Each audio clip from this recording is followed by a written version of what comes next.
Welcome to Module 4. This module is intended to help you learn more about software and hardware, how it benefits student learning, and also about a model for understanding how technology is best integrated into the classroom.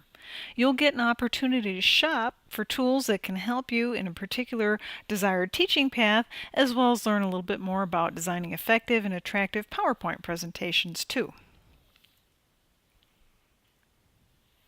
The discussion in this module will focus on the SAMR model, or substitution, augmentation, modification, and redefinition. The SAMR model is popular in many schools at the moment, and it's used to help teachers identify how they're really integrating technology into their teaching practice. Each stage refers to how completely a teacher integrates technology into a lesson, moving from basic substitution of one tool for another to redefining a lesson that's using technologies that would otherwise make the task impossible. So by using the SAMR model, teachers can decide just how much technology makes sense in a given lesson and lets them use technology more meaningfully to enhance what students are doing. For instance, just having students type papers out on a word processor instead of writing them on paper is certainly using technology, but it's not really dramatically changing the lesson through the technology. It's just substituting one tool for another, word for paper. However, if you took that paper and you published it into an online journal that students create themselves using web technologies, and they moderate comments from people around the world, this transforms their research into something that takes greater advantage of technologies that we have available, and is certainly something that they couldn't do without the technology. So for our discussion, you'll try your own hand at identifying a lesson and discussing how it might look at each stage in SAMR. So when you share your ideas with your classmates, offer them suggestions on other ways that they could adapt or enhance their lesson ideas based on SAMR. So be creative and have some fun with this one. In our assignment for this module, you're going to pretend that you're a teacher writing a grant to bring in new technology to your classroom, department, or school. The place that you're working with is entirely up to you, but it should be clear in your presentation who you're making all these purchases for and what grade levels and subject areas will benefit. The Indiana Department of Education has a great deal of helpful information about all schools, except some private schools that aren't required to post all of their data for the state. So there might be some data missing if you're looking at a private school. But you'll be able to see what your chosen schools, you're going to choose a real school, what it needs as far as I-STEP scores, graduation rates, and other markers of achievement. Once you know your school and its areas of need, to create this proposal, you'll need to be professional and smart with your money. So first, you're going to do some research and come up with an attractive spreadsheet that keeps track of all your proposed purchases, including what they are, where they came from, how much they cost.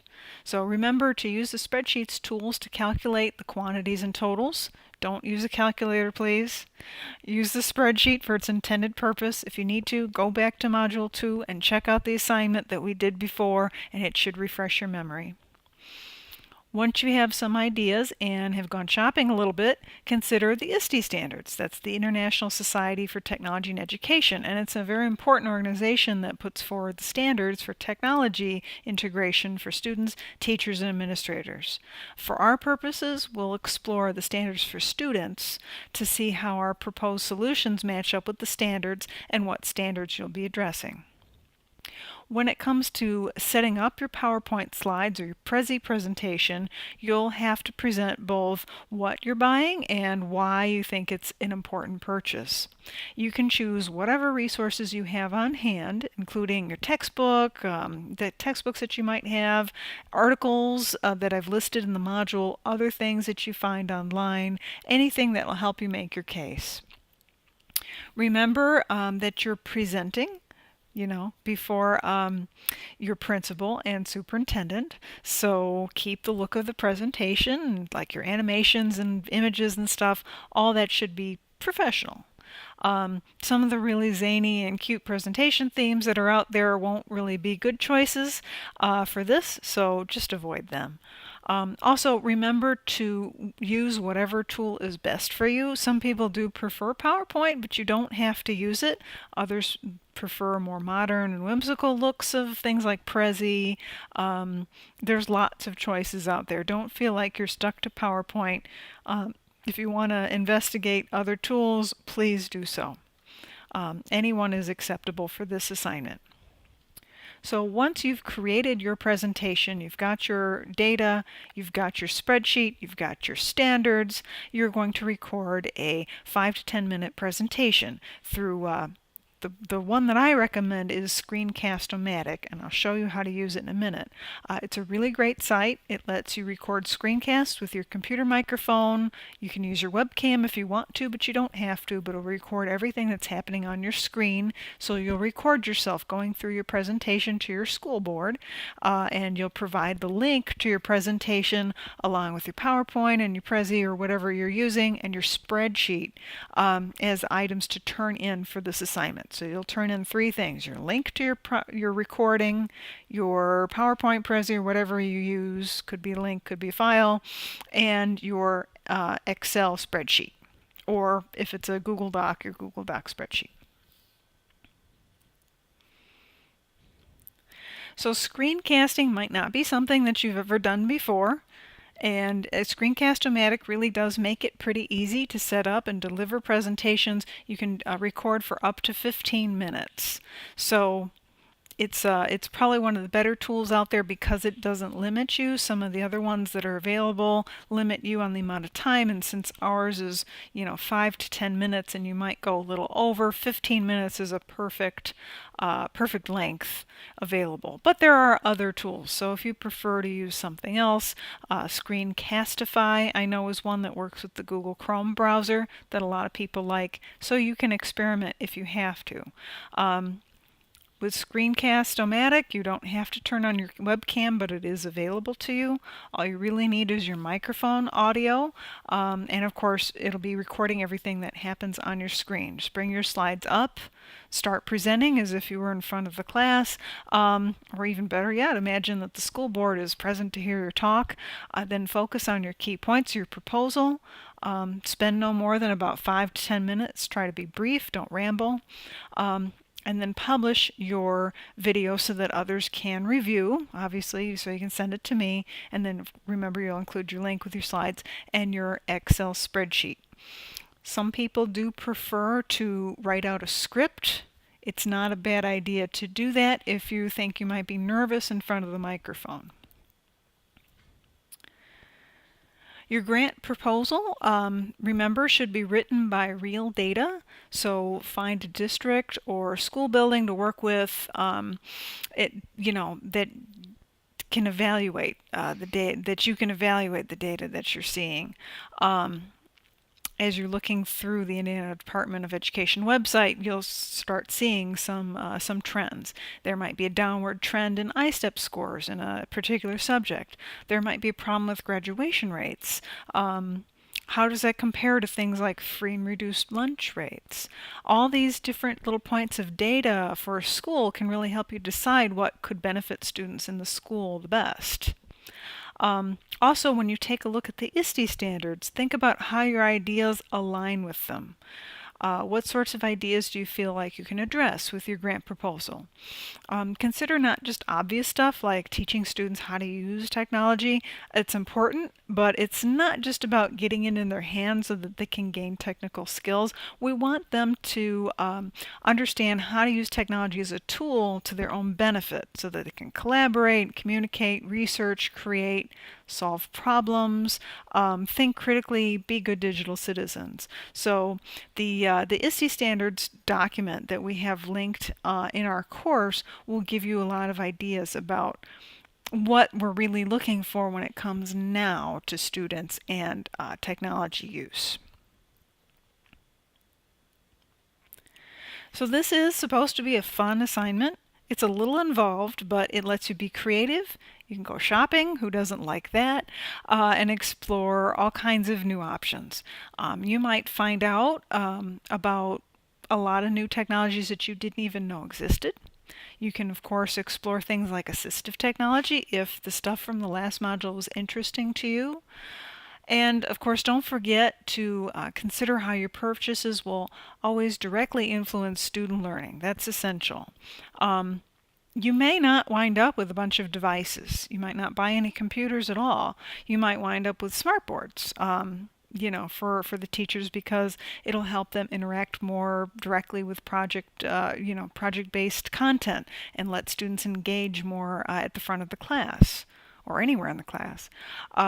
You might buy handheld computers to replace a existing computer lab so that students can actually walk around, maybe take the items home with them, whether that's a Google Chromebook or an iPad or some other thing. They can work on documents in anywhere that they're at, any comfort level that they're at. You might even design a center or a program that's after school with your grant. So something like an arts or cultural program, community citizenship, anything. Really, there's no limit to your imagination here. $30,000 does sound like a lot of money, but it kind of goes pretty quickly though. So just spend wisely and think about how the students will benefit instead of just thinking about what's cool or just trying to shove as many gadgets at them as possible. There's certainly a lot of cool stuff out there, but the best things that will influence your superintendent and your principal will be things where they can see a direct relationship with student learning. So as mentioned before, and I can't stress enough how important it is to learn spreadsheets too, to learn how to use the spreadsheet to create a simple data sheet like the one that we're doing. Use your tutorials in Blackboard. If you can't remember how to do simple multiplication and addition formulas, they're there. They're already there. I'll be checking the formulas and you will lose points if you don't have the program set up properly to get your total. So double check that stuff and remember that, don't use a calculator. Your spreadsheet is a calculator. It can do all the work for you and then some. So some of these articles and the ones that are listed in the assignment as well can be really useful for the project, for learning about all kinds of things related to technology integration in general, to get access to Prezi or Screencast-O-Matic, any of that stuff. This is intended to be a pretty involved but still really exciting project, so hopefully you'll have fun with it and enjoy it. And next we will take a look at what Blackboard has in store for us. So entering week module 4, here's our discussion, making the technology choices. So again, the SAMR model. We're just trying to apply the SAMR model in any way that we can to get familiar with it. So again, it's substitution, augmentation, modification, redefinition. So don't think of this as an exercise in trying to make everything become redefinition. Even though, yes, it's the highest end of the scale, it doesn't necessarily mean that's always best.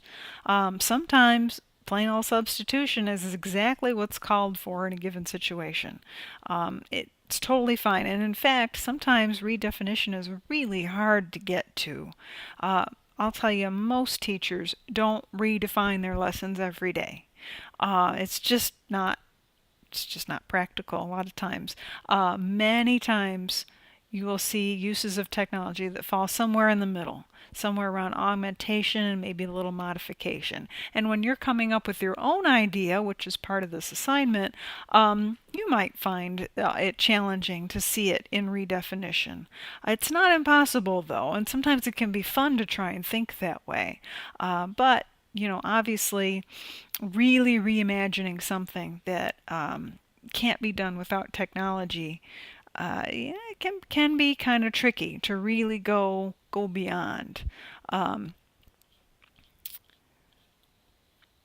You may even want to investigate some of the available software and hardware that's out there as part of your grant assignment while you're also thinking about this discussion, because that will kind of open your eyes up to what's available. Like, for example, in this diagram, you can kind of see, okay, content distribution presentations. Okay, well, here's presentations is a good example. We're all familiar with that. You can create a presentation on an iPad, right? You can create a Keynote or PowerPoint. And so you're just, substituting Keynote or PowerPoint for note cards, physical note cards. Well, once we augment that, now you could use a program like Show Me, which allows students to draw figures and things on a whiteboard-like surface on their iPad. So now they're getting a little bit more involved and doing some different stuff as they're doing their presentation, and they're demonstrating their understanding on the spot. They're also kind of creating a video that they can replay for themselves later.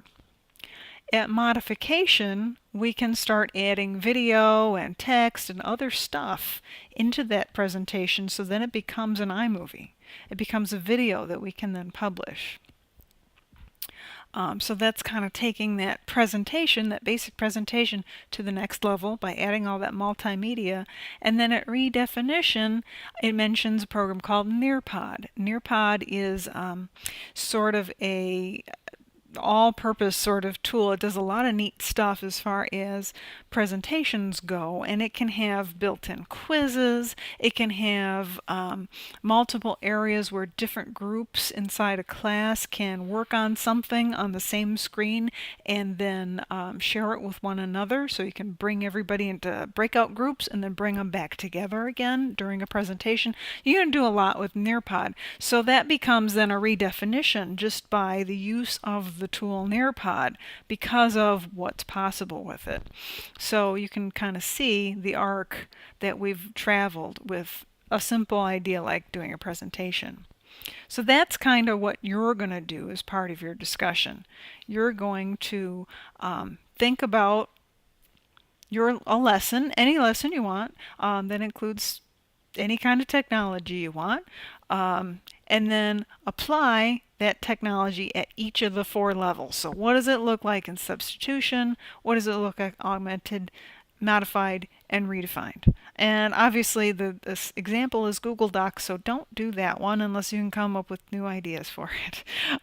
But you get the idea. You're going to try and do it at each level. So think about that at each level. And then because we're sharing it on the discussion board, you can share with each other and maybe get some new ideas based on that. So that's the discussion. Now the grant has a lot of pieces. There's a lot going on here. Take it one step at a time and don't wait till the last minute. That's my best advice as far as this assignment goes. Read through this real carefully too. There's a lot here, but it's all here for you. All the information is here. Your first order of business is going to be choosing a school and your standards. So just briefly, let's visit the Indiana Department of Ed website. And this is the Compass page, which has school data for every school in the state that submits regular reports. So just as an example, I'm going to look at Morton High School in Hammond. So Morton High School, it gives me a little bit of information about generally where to find the school, where it's located, all that. On the first page, you always get the basic demographics, including things like who goes to school there. You can see it's a very diverse group. We've got just about somebody from every group represented at Morton. And there's also a fairly high free and reduced lunch rate, about 76% or so free and reduced, which means that it's in a fairly low socioeconomic status area. If you're not familiar with Hammond, you know, It is. There's some poverty there and some issues, and so you can see that reflected in the free and reduced lunch rate. Um, I-STEPs and ECAs, of course, this is a high school, so we have our end of course assessments listed here. And so you can see that with this school, they are a little behind the overall Indiana, but they are doing a little better, or they have been. They've been trending up quite a bit. Now, this is both English and algebra, which are the two main ECAs that are reported on. And so you can kind of see that we dipped a bit here in 2009, but then by 2015 we've actually increased quite a bit, which is good news. Do we still have more to climb? Absolutely. Are they doing better than the rest of the school city as a whole? Yep, they are. They are by a little bit. So all that is good news for Morton, but we can see that there's room for them to grow. Now, as we look maybe at just algebra, we can see that, well, actually last year they did really well, as best year ever, and then they've dipped now. The year 2 years ago they were the best year ever. Last year they dipped. So what happened? Maybe there's a problem with math. Could also be a problem with the test. We're going to assume, just for our purposes of doing this assignment in pretend land, that the test has been fine and there's nothing wrong with it. It is possible that there's something different going on with that test. It's also possible that it's a different group of kids, very different teachers, who knows. But either way, something happened here with math. So maybe if I were doing Morton, I might want to focus on math as an area for growth, and somewhere where I can find related resources, apps, other technologies, and things that can supplement math learning. Alternately, you can look at the other subjects. You can see that their English is quite a bit higher than the overall math, so that's also an indication that there could be some math supplementation that needs to happen. You can also look at the science. You can see that the science is pretty low, but the science is actually pretty low for everybody. So, there might be a problem with that test. Now, as far as graduation rates, you can see those too, and you can see whether they've been going up and down. You can see that for a few years there, they were down pretty low. They've actually risen quite a bit. They're still not quite at 90%. They're about at 82.5%. So graduation rates, keeping the students in school to graduate, could be an issue. You can also look at things like the overall enrollment. You can see who's there, including if they have data on special education. The school does not, but if they did, you could see anything related to special education or their English language learning population, and that might be an indicator. So that's the Indiana Department of Ed. You're going to spend a little time there, find something that stands out to you, and then you're going to want to look at the ISTE standards. So the ISTE standards are brand new, well, relatively anyway. They've just been revised. So the standards for students, you can see that you have the basic, overall what the standard is, but then you'll want to look at the indicators. That's really where the interesting part is. So, for example, if you're setting up, let's say you're setting up a cultural center, and so in that you might be creating digital citizens. Maybe they're cultivating and managing their digital identity and reputation. They're aware of permanence in their actions in the digital world. Well, that's something that might apply if you're developing a cultural center where students are learning how to communicate online in different languages, for example. Or if they're learning how to represent themselves in the online community and using social media. You might also consider that they're global collaborators. They're using digital tools to communicate with others from different backgrounds, engaging with them in different collaborative technologies. So some of these might apply. They're exploring global and local issues in a cultural center. So, some of the global collaborator ones might apply. So look at each of these. They're pretty straightforward what they are, and if you're not quite sure what some of the words mean, you can always just float your mouse over it and it'll explain to you what they mean by those terms. And so you want to pick a few. You might not pick many. You might just pick a few. You might pick a ton. It really depends a lot on your project. So, but look at them, read up on them, and choose some of the standards that you feel really fit with the project that you're trying to accomplish. So once you have those kinds of basic things in place, now you can kind of start doing some shopping.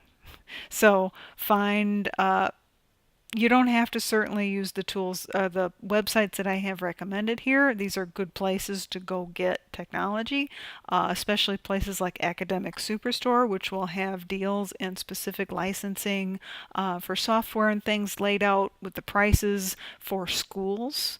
Some of these others will have education stores as well. Sometimes there's better pricing. Touchboards is specifically a place where you can get information on pricing for smart boards and that kind of technology. A lot of the sellers of smart boards, in particular Smart themselves, do not give pricing information on their website. So if you want a smart board, you're going to have to go to Touchboards to find pricing on that. So once you've kind of put all that together and you've gotten some ideas down, start documenting your purchases in some sort of a spreadsheet, whether that's a Google Doc or whatever it is. Excel, those are all perfectly reasonable. So let's say that I've done a little shopping. I've gone to Academic Superstore. Maybe I'm working on some sort of a graphics lab of some kind, an art studio. So this software looks interesting, perhaps, animation-ish. Looks like something that could be kind of fun. It's a 5-computer license, so I can use it on up to 5 devices at one time. It's $249. Okay, lets us do some fun things with animation. Looks like it's kind of designed for kids. Could be perfect for an elementary school. So let's say that's animation-ish is something I'd like to get. So I would want to have something about what it is. So item, maybe where it comes from, my vendor, price, quantity, and then a total. Those are kind of the minimum things you're going to want. And of course you can spread some of this stuff out to make it a little easier to see. And in fact, I'll make this a little bigger so that you can see it too. So let's see, animation-ish. It comes from Academic Superstore. It's $249.95. And even though it's a 5-computer license, let's say I'm doing it for a classroom of, say, 30. So I'll want 6 of them. So that'll give me a total of 6 machines that I can install it on. Right now is a time where I can use my spreadsheet to do a calculation. Very simple calculation. If you remember from our grade book, you started a formula with the equal sign. And then this case is pretty simple. All you got to do is select the item that you want to start your multiplication with. Hit your multiplication symbol, the asterisk, and then your quantity, and it gives you the total quantity. So then at some point, if I decide, you know what, I actually don't have enough room in my budget after I've finished everything up. I don't have enough room in my budget for $1,500 worth of animation-ish, so I'm going to cut it back and see if I can get away with just 4, so I can cover 20 computers instead of 30. That takes me to $1,000 thereabouts. So you would keep going like that until you've got a few more things on your list. Like let's say I had some iPads. And I know that those come from Apple, and those can, let's say we're getting the $399 one, and we're getting 20 of them. So we can do the same calculation, equals price by quantity. That tells us how many we have. And then at some point, you're going to want to have a total. So that's pretty easy. If we remember AutoSum, our good friend from back in Module 2, we can literally just select our items to be added up. I want my total to go down here because I might fill in the rest of this, and then I'll auto sum it. And so now as I add things, let's say I add another something for 5,000, 4,000, whatever, I can see this total going up, and I can manipulate it as I need. So if I decide I want 30 iPads and then I want a bunch of apps and all kinds of things, then this is going to expand as needed, and it'll help me monitor whether I'm going to be in danger of going over my 30,000. A big key with this assignment is you don't want to go over 30,000. You can't quite do that with a grant, but you also want to get as close as possible to 30,000. If you are short of the money that they're giving you, then you have to give it back, and no one likes that, including the people giving you the grant. So they don't want the money back. They want you to use it all. So be sure that you are using every single drop that you can. Sometimes that gets really tricky. If you've never tried to stay within a budget like this before, it is kind of challenging. So just be aware of that, but do try and get absolutely as close as possible to the 30,000 as you can. So once you are done with that part, you're ready to start building your presentation. Again, you can use any tool that you want, Prezi, PowerPoint, emails, Google Slides, Pictochart, whatever you like. Lay it out so that we've got we kind of get an introduction, give us your goals. What do you hope to accomplish? All the information about your school, your data, your standards. Discuss how these grant purchases will impact the school or the class or the program or whatever it is that you've developed. Give us the specifics on the budget and the products that you're recommending, and be as clear as concise with your rationales as you can throughout the entire presentation. 10 slides is the minimum. You can certainly go over if you want, but 10 slides is a pretty good target to shoot for. Again, be professional. Don't use too much crazy clip art and that kind of thing. Provide the most important information that a school board would want to know. And assume, too, that your school board doesn't know that much about technology. So try as much as you can to explain the things that you are proposing rather than just saying, I'm buying iPads, I'm buying a printer, I'm buying whatever.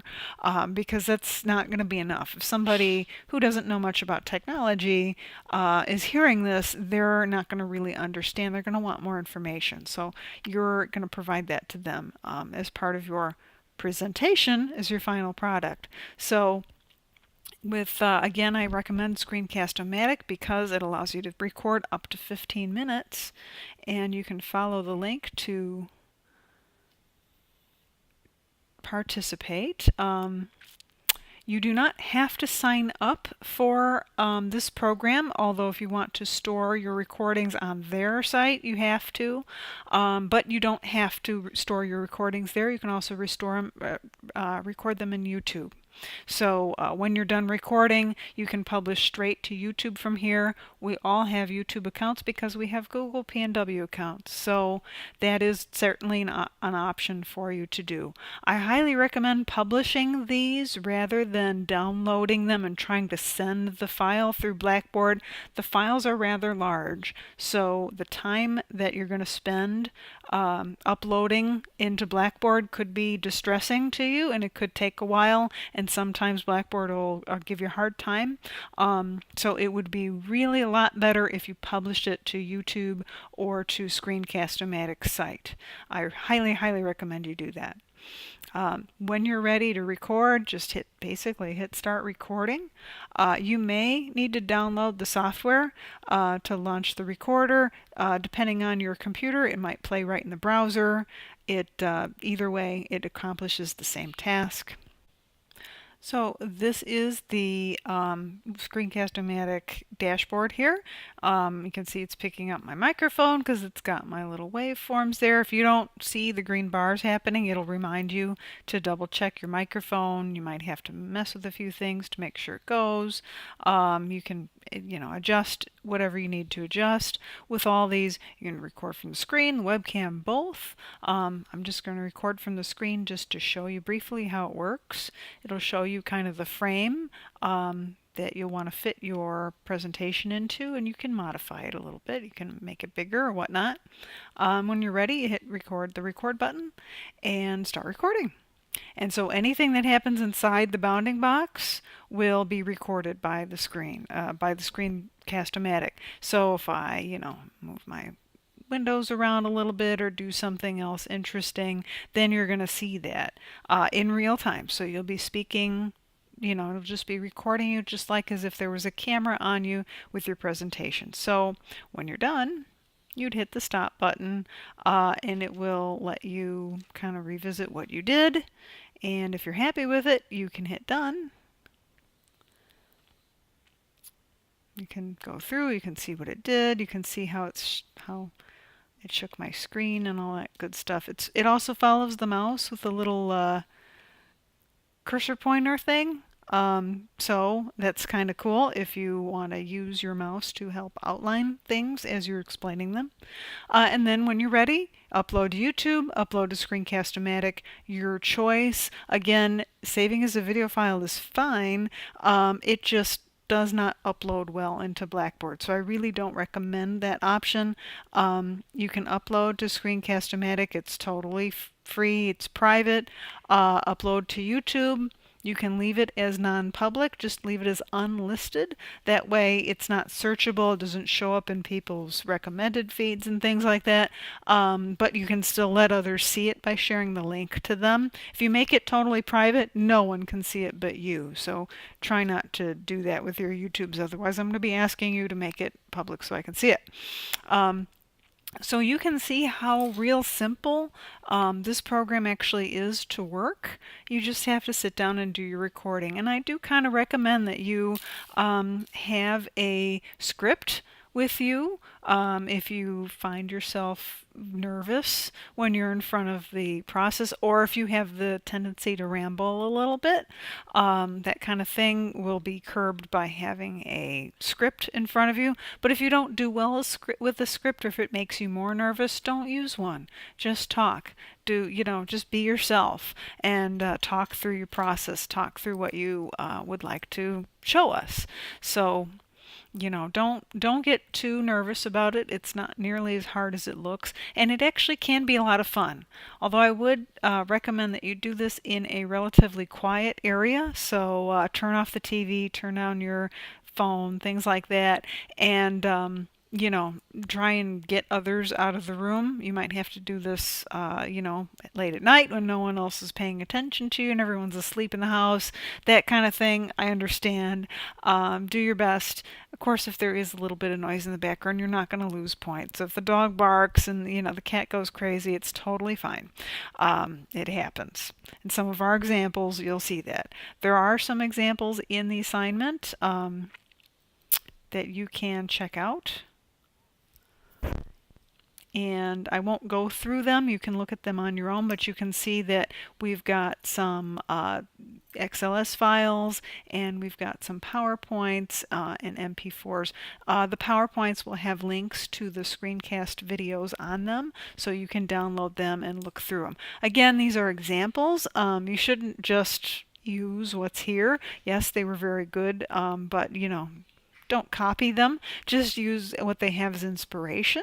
I'm sure you're going to find much better things, much newer things than these folks have done, but they have provided some really nice examples that you can review to get ideas of what the finished product looks like. So, as always, have fun, be creative, and ask questions if you need help.